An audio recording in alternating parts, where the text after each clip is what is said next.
श्रीमद् भगवत गीता का पहला अध्याय।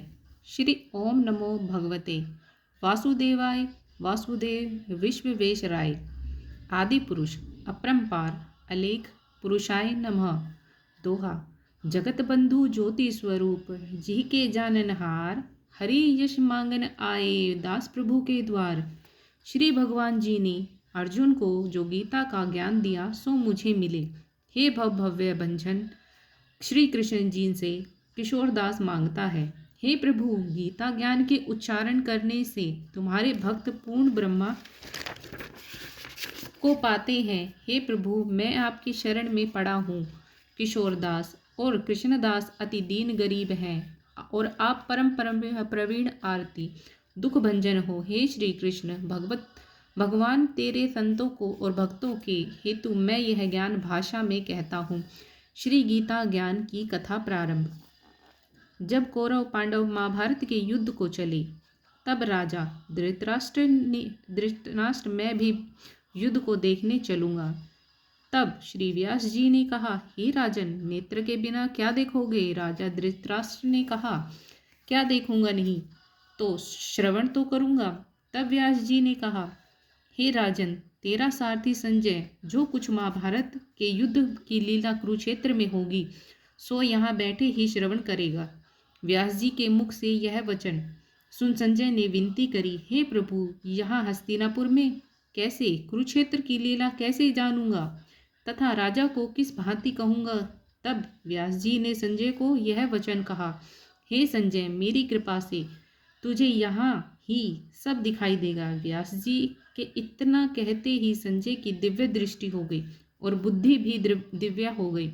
अब आगे महाभारत का कौतुक कहते हैं सो सुनो। 7 अक्षौहिणी सेना पांडवों की ओर और 11 अक्षौहिणी सेना कौरवों की, यह दोनों सेनाएं कुरुक्षेत्र में जब एकत्र हुई, तब धृतराष्ट्र ने पूछा, हे संजय, धर्म के क्षेत्र में कुरुक्षेत्र में युद्ध की इच्छा से एकत्र हुए मेरे और पांडु के पुत्रों ने क्या किया? संजय ने कहा, पांडवों की सेना को व्यूहत देखकर दुर्योधन आचार्य द्रोण के समीप जाकर कहने लगे, हे आचार्य, देखिए, आपके शिष्य बुद्धिमान द्रुपद पुत्र ने पांडवों की बड़ी सेना की कैसी व्यूह रचना की है। इस सेना में अर्जुन, भीम जैसे बड़े बड़े धनुर्धारी वीर, विराट, महारथी द्रुपद, दृष्टकेतु, चेकितान, बलवान काशीराज, पुरुजित, कुंती भोज, नरों में श्रेष्ठ शैव्य, पराक्रमी युद्धामन्यु, बलवान, उत्तम मौजा, अभिमन्यु और द्रौपदी के पुत्र सब के सब महारथी हैं। हे ब्राह्मण श्रेष्ठ, आपके शरणार्थ अब मैं अपनी सेना के प्रधान सेनापतियों के नाम बताता हूँ। आप भीष्म, कर्ण, युद्ध विजय, कृपाचार्य, अश्वत्थामा, विकर्ण, सोमदत्त का पुत्र भूरिश्रवा और बहुत से शूरवीर मेरे लिए प्राण तक देने के लिए तैयार हैं। ये लोग शस्त्र चलाने में अति निपुण हैं। हमारी सेना को जिसने भीष्म रक्षक हैं, अपरिमित बल है, और उनकी सेना जिसके भीम रक्षक हैं थोड़ा बल है। अब आप सब अपने अपने मोर्चों पर सावधान रह कर सेनापति की रक्षा कीजिए। भीष्म पितामह ने दुर्योधन को प्रसन्न करते हुए और ऊंचे स्वर में गरजते हुए शंख बजाया। फिर वहां चारों ओर शंख, नगाड़े, ढोल, गोमुख आदि बाजे बजने लगे, जिनका भव्य भयंकर शब्द हुआ। जिसके अनंतरन श्री कृष्ण और पांडव अर्जुन ने दिव्य शंखों को बजाया। श्री कृष्ण ने पांचजन्य और अर्जुन ने भी देवदत्त नामक शंख को और भीषण कर्म करने वाले भीम के पौंड्रक नामक बड़े शंख को बजाया। कुंती पुत्र राजा युधिष्ठिर ने, अनंत विजय नकुल ने, सुघोष और सहदेव ने, मणि पुष्पक और धनुर्धर काशीराज, शिखंडी, धृतधुमन, विराट, अपराजित, सात्यकी, राजा द्रुपद और द्रौपदी के 5 पुत्र और महाबाहु अभिमन्यु, इन सब वीरों ने अपने अपने शंखों को बजाया। उन शंखों के भारी शब्द से आकाश और पृथ्वी गूंज उठे और धृतराष्ट्र के पुत्रों के हृदय कांप उठे। हे राजन, अर्जुन ने कौरवों को युद्ध के लिए प्रस्तुत देखकर धनुष उठाकर श्री कृष्ण से कहा कि हे अच्युत्य, मेरा रथ दोनों सेनाओं के बीच में खड़ा कीजिए, जिससे मैं युद्ध करने वालों को देख लूं कि इस रणभूमि में मुझे किन किन